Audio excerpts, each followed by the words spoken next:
What's up, knowledge seekers, and welcome back to Vaj Academy. Today, we're throwing out the rulebook. We're shredding the MBA textbooks. We're going rogue on traditional strategy. Because, let's be honest, most of what you've been taught about competitive advantage is, well, let's just say it's incomplete. We're diving headfirst into a revolutionary article that's changing the game for companies worldwide. It's called Strategy as Diligence: Putting Behavioral Strategy into Practice by the brilliant Thomas C. Powell. And it appeared in the California Management Review in 2017. This isn't about ivory tower theories. It's about a fundamental shift in how we think about, and more importantly, how we do strategy.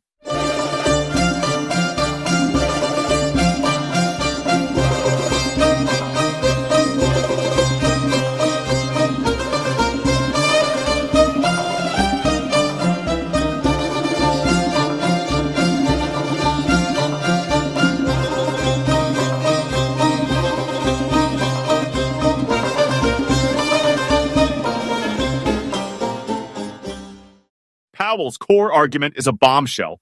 He says that in today's hyper-competitive, unpredictable world, a world driven by human behavior, not cold, rational economics, analyzing competitive advantages is way less important than the relentless, disciplined execution of the fundamental activities of your business. He calls this diligence-based strategy, and it's a total paradigm shift. Think of it this way. Traditional strategy is like planning a chess match. You analyze your opponent, you plot your moves, you try to find the perfect, unassailable position. But business isn't chess. Execution in chess is trivial. You move a piece.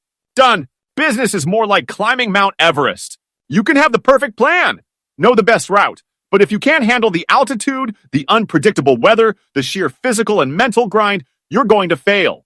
And that, my friends, is where most strategies actually fall apart, in the messy, unpredictable reality of execution. Powell doesn't just critique the old ways, he demolishes them. He calls out the chess syndrome, this obsession with thinking about strategy instead of doing it. He points out that traditional strategic management is built on a shaky foundation. The assumptions of microeconomics. We're taught to believe that companies and people are rational actors, always striving for maximum efficiency. But behavioral research, the stuff we love here at Vaj Academy, proves that's utter nonsense. People are emotional. We're driven by biases, by social pressures, by things we don't even consciously understand. Companies make huge mistakes. They copy terrible practices. They ignore obvious best practices. And this, right here, creates massive opportunities for companies that can overcome these behavioral traps. It's like finding a hidden gold mine in plain sight. Powell's critique is not just about pointing fingers. He deconstructs the very core of traditional strategic thinking.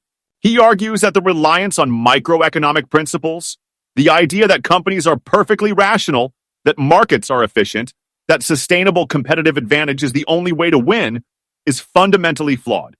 He's saying, wake up! The real world doesn't work that way. He highlights a crucial, often overlooked phenomenon.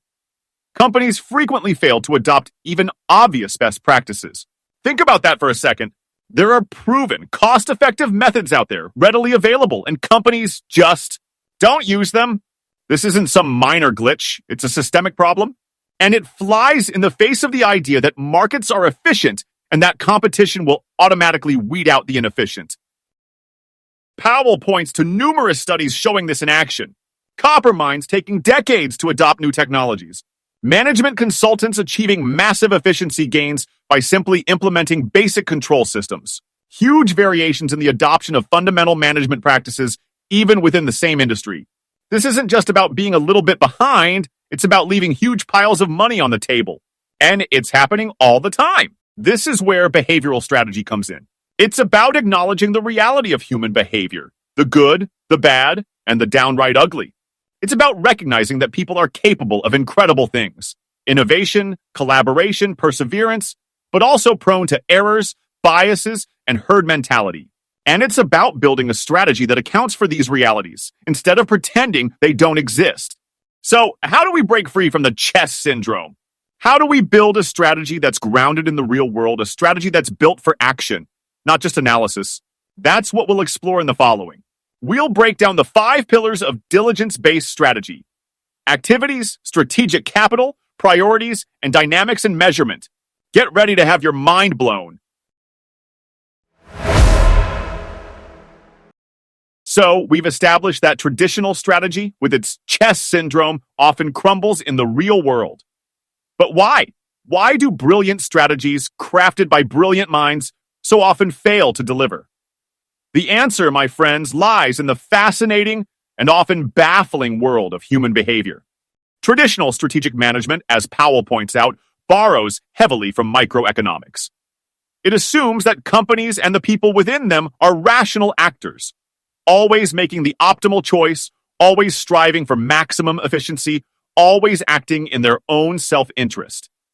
It's a nice, clean, logical model, but it's completely divorced from reality. Behavioral economics and the broader field of behavioral strategy throws a giant wrench into this neat little machine.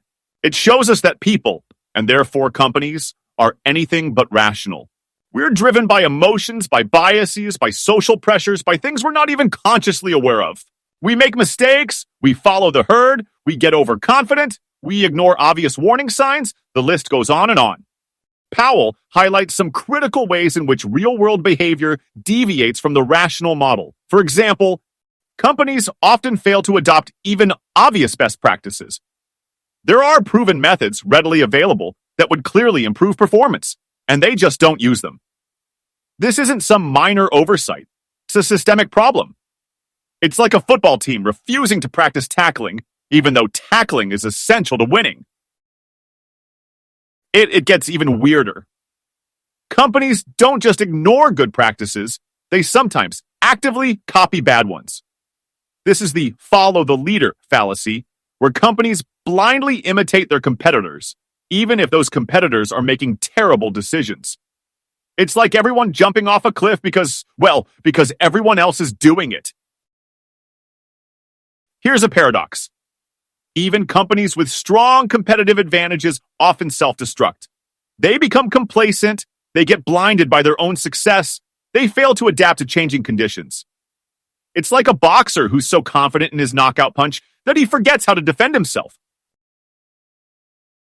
Powell delves into the specific cognitive biases that plague decision-making. Things like overconfidence, thinking we're smarter, more capable, and more in control than we actually are. Confirmation bias, seeking out information that confirms our existing beliefs and ignoring information that contradicts them.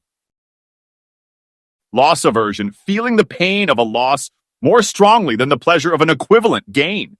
Groupthink, the tendency for groups to suppress dissent and reach consensus, even if that consensus is flawed. Not invented here, the tendency to reject other companies or individuals' ideas. All of these behavioral quirks, these deviations from the rational actor model, create massive inefficiencies in the market. And that's where diligence-based strategy comes in. It's about recognizing these inefficiencies, understanding the human element in business, and building a strategy that's designed to overcome these behavioral traps, not fall victim to them. So, how do we do that? How do we build a strategy that's grounded in behavioral reality? A strategy that's focused on action and execution, not just analysis. That's what we'll tackle next. We're going to break down the 5 core components of diligence-based strategy: activities, strategic capital, priorities, dynamics, and measurement. Get ready to have your strategic worldview completely transformed. Okay, so we've seen why traditional strategy often fails, and we've explored the behavioral realities that shape the business world. Now, let's get down to brass tacks. How do we actually implement diligence-based strategy? Powell gives us a clear, actionable method, and we're going to break it down step by step. This isn't some abstract theory. It's a practical framework that companies like SciT and Mars are using right now to achieve real results. It's built on 5 core components: activities, strategic capital, priorities, dynamics, and measurement. Let's start with the foundation. 1. Activities. Developing new products, serving customers, managing your supply chain, building relationships with suppliers. These are all activities. They're things you can see, measure, and manage. They're not abstract ideas. They're the real work that drives your business. Powell argues that every industry, every competitive domain has a performance function, a set of fundamental activities that determine success or failure. It's like the basic skills in a sport. You can't win in basketball without being good at dribbling, passing, and shooting. You can't win in business without mastering the fundamental activities of your industry. So, the first step is to identify these fundamental activities. Ask yourself, what are the crucial things we need to do exceptionally well to succeed in our business? Don't overthink it. Powell suggests focusing on around 5 key activities, a manageable number that allows for both breadth and depth. You can always drill down into sub-activities later. These activities can be specific to your company, or they can be more generic. Here are some examples of generic activities that apply to many businesses. Serving customers, providing excellent service, resolving issues, building loyalty, developing new products or services, innovating, researching, prototyping, testing, managing the supply chain, procuring inputs, optimizing logistics, ensuring quality, building external relationships, partnering with suppliers, distributors, and other stakeholders, managing internal culture, developing talent, fostering collaboration, promoting a positive work environment, marketing to consumers, building relationships with retailers. Remember, these activities need to meet 2 key criteria. First, mastery matters. Being really good at these activities should significantly contribute to your overall performance. Second, measurable and manageable. You need to be able to track your performance in these activities and allocate resources to improve them. 2, strategic capital.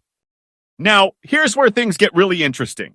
Powell introduces the concept of total strategic capital, or TSC. This is the sum total of your company's capability across all its fundamental activities. But it's not a simple sum. This is where the magic of diligence-based strategy comes in. Powell argues that the relationship between your activities is often multiplicative, not additive. This is a huge deal.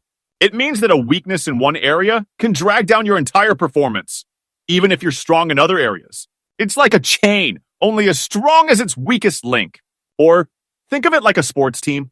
You can have the best quarterback in the world, but if your offensive line is terrible, your team is going to struggle.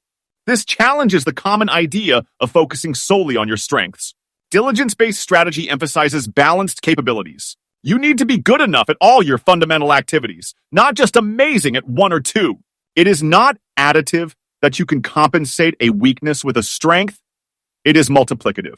Appendix B in Powell's paper provides visual representations of this crucial difference between additive and multiplicative performance functions, further illustrating why balanced capabilities are so important. Powell uses a simple example to illustrate this. Imagine 2 companies, Ruby and Indigo. They both have 2 fundamental activities, making and selling. Ruby is great at selling, rated 8 out of 10, but weak at making, rated 2 out of 10. Indigo is more balanced with a 6 in making and a 4 in selling. If you just add their scores, they both have a total of 10. But if you multiply them, Indigo comes out ahead, 6x4 bar 24, compared to Ruby, 2x8 or 16. This shows how a weakness in one area can significantly impact overall performance in a multiplicative system. This means that Ruby, despite its strength in selling, should actually invest in improving its making capability. Powell provides detailed calculations supporting this in Appendix A of his paper, showing how different performance functions, additive, multiplicative, weighted, affect the optimal resource allocation. 3 priorities. Of course, not all activities are created equal. You need to prioritize them based on their importance to your overall goals. But, and this is key, you also need to consider your current capabilities in each activity. Powell provides 2 powerful heuristics, rules of thumb, for resource allocation. Heuristic 1. Allocate resources in proportion to the relative priority of each activity. Pretty straightforward. If one activity is twice as important as another, it should get roughly twice the resources. Heuristic 2. Allocate above normal resources to any activity where your capability is low relative to its priority. This is the counterintuitive part. It means investing in your weaknesses, especially if they're important, to bring them up to par. This prevents that multiplicative drag we just talked about. He also acknowledges that the cost of improving capability isn't always the same across activities. Sometimes it's easier and cheaper to improve a weaker area than to squeeze out a tiny improvement in an already strong one. So you need to factor that in as well. 4. Dynamics. The business world is constantly changing. Competitors emerge, technologies evolve, customer preferences shift. Diligence-based strategy isn't a one-time thing. It's a continuous process. You need to constantly monitor your performance, track your competitors, and adapt to new realities. Think of it like a feedback loop. You're constantly gathering data, assessing your performance, making adjustments, and learning from the results. This allows you to stay agile, responsive, and ahead of the curve. 5. Measurement. This is the lifeblood of diligence-based strategy. You need to measure your performance in each activity and sub-activity using data from a variety of sources. This isn't just about internal metrics. It's about gathering feedback from customers, suppliers, and even competitors. You need to use every available tool, online databases, websites, surveys, social media, to get a complete picture of your performance. For example, at a company, they work with external consultants to gather detailed feedback from their key stakeholders, the major retailers they sell to. They use web surveys, follow-up calls, and even face-to-face meetings to get a clear understanding of their capabilities and their competitors' capabilities. They can use quantitative data from online databases, a dedicated website for data gathering, web surveys, blogs, social media feeds, data provided by consultancies and industry experts, anonymous surveys, open forums, data obtained in performance appraisal systems.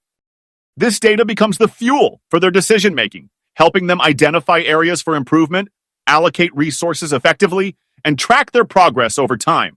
Powell provides an example of how a hypothetical company might visualize this data in this figure of his paper, using column, radar, and bar charts to represent capabilities across different activities. As you can see, this allows for a clear comparison of capabilities and priorities. So, that's the method in a nutshell. It's about shifting your focus from abstract strategic planning to the concrete, measurable activities that drive performance. It's about identifying those key activities, measuring them relentlessly, prioritizing balanced capabilities, and constantly adapting to change. It's not glamorous, but it works.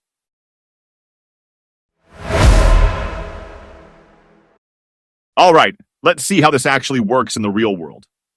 We're going to look at Concha y Toro UK, CYT, a wine importer and distributor, and how they use diligence-based strategy to navigate a major competitive crisis. In 2014, CYT was facing some serious headwinds. Global distributors were moving aggressively into the UK market, smaller players were experimenting with new business models, and the big retailers were gaining more and more power. Profits were threatened, market share was at risk, and their existing business model was looking, well, old. Now, here's where things get interesting. CYT didn't do what most companies would do. They didn't launch a massive strategic overhaul. They didn't try to reinvent their entire business model. They didn't spend months analyzing industry trends or competitive threats in the traditional way. Instead, they took a completely different approach. They focused on a small number of fundamental business activities, things like procuring inputs, managing customer relationships, and developing their people. These were the everyday things, the basics of their business. Then they did something revolutionary. They leveraged technology, the internet, stakeholder relationships, social media, to build a system for measuring their capabilities in these activities and their competitors' capabilities. They weren't just looking inward, they were getting a clear, data-driven picture of the entire competitive landscape. This wasn't about gut feelings or vague assumptions. This was about hard data. They worked with external consultants to gather detailed feedback from their key stakeholders, the major retailers they sold to. They used web surveys, follow-up calls, and even face-to-face meetings to get a clear understanding of their capabilities and their competitors' capabilities.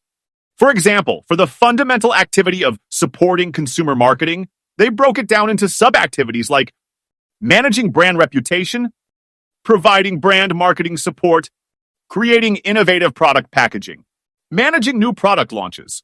They rated the performance of all of their sub-activities, again on a scale. And here's the kicker. They didn't just measure themselves. They measured their 7 largest competitors on the same activities and sub-activities. This gave them a powerful comparative view of the market. This data became the foundation for their entire strategy process. It allowed them to sense market shifts, see where the industry was heading, track competitive activity, know what their rivals were up to, set priorities for investment, focus their resources where they would have the biggest impact, define new strategic initiatives, develop new products, enter new markets, and adapt their business model. One CIT executive said, "Without question, it revolutionized the way we think about strategy. This wasn't just a minor tweak. It was a fundamental shift in how they approach their entire business." CYT didn't just collect this data and let it sit. They visualized it. They created charts like the ones in this figure of Powell's paper to represent their capabilities and priorities across all their fundamental activities and sub-activities. These charts weren't just pretty pictures. They were the tools they used to make real resource allocation decisions.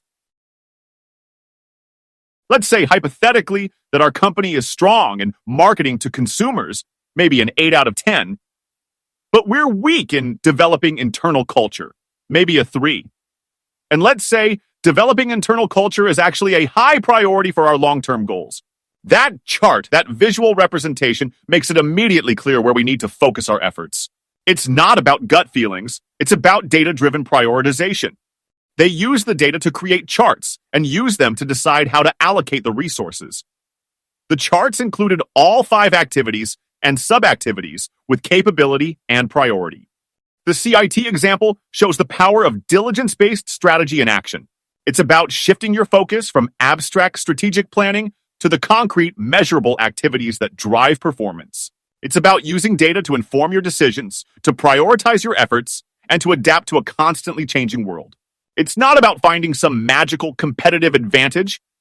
It's about mastering the fundamentals of your business. So, we've seen the theory, we've seen the method, and we've seen a real-world example. Now, let's take a step back and look at the bigger picture. What are the broader implications of diligence-based strategy? What questions does it raise? And how can you apply it to your organization? That's what we'll explore next. We've laid out the 5 core components of diligence-based strategy: activities, strategic capital, priorities, dynamics, and measurement.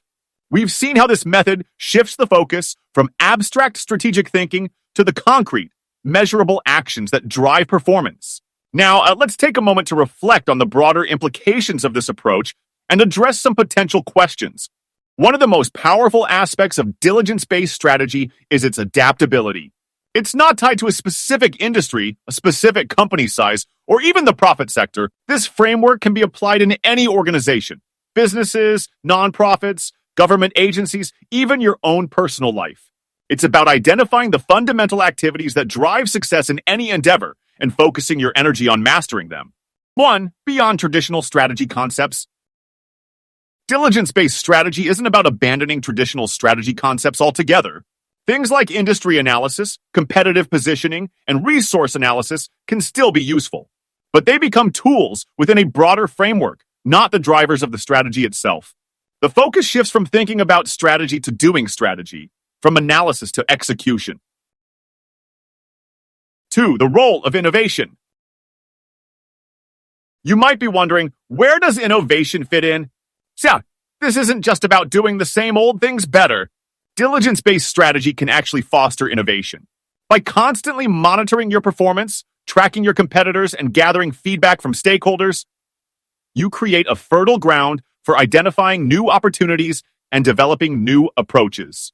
Remember, CYT didn't just improve their existing processes, they transformed their business.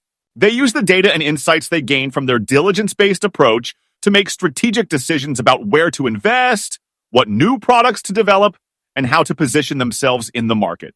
Diligence creates the foundation for innovation, not the opposite of it. 3. The importance of culture. Diligence-based strategy isn't just about numbers and metrics, it's also about culture. It's about creating a culture of continuous improvement, a culture where people are empowered to take ownership of their activities, and a culture where data is used to inform decisions, not to punish failure. This requires strong leadership, open communication, and a willingness to experiment and learn from mistakes. It's about building a learning organization where everyone is constantly striving to get better, not just at their individual tasks, but at the fundamental activities that drive the organization's success. 4. Dealing with uncertainty. The business world is inherently uncertain. You can't predict the future. But diligence-based strategy provides a way to navigate that uncertainty. By constantly monitoring your performance, tracking your competitors, and adapting to changing conditions, you become more resilient, more agile, and more prepared to deal with whatever comes your way. 5. The long-term perspective. Diligence-based strategy isn't a quick fix. It's a long-term commitment. It's about building a sustainable system for achieving success, not just chasing short-term gains. It's about creating a culture of excellence that permeates every aspect of your organization. 6. The human element.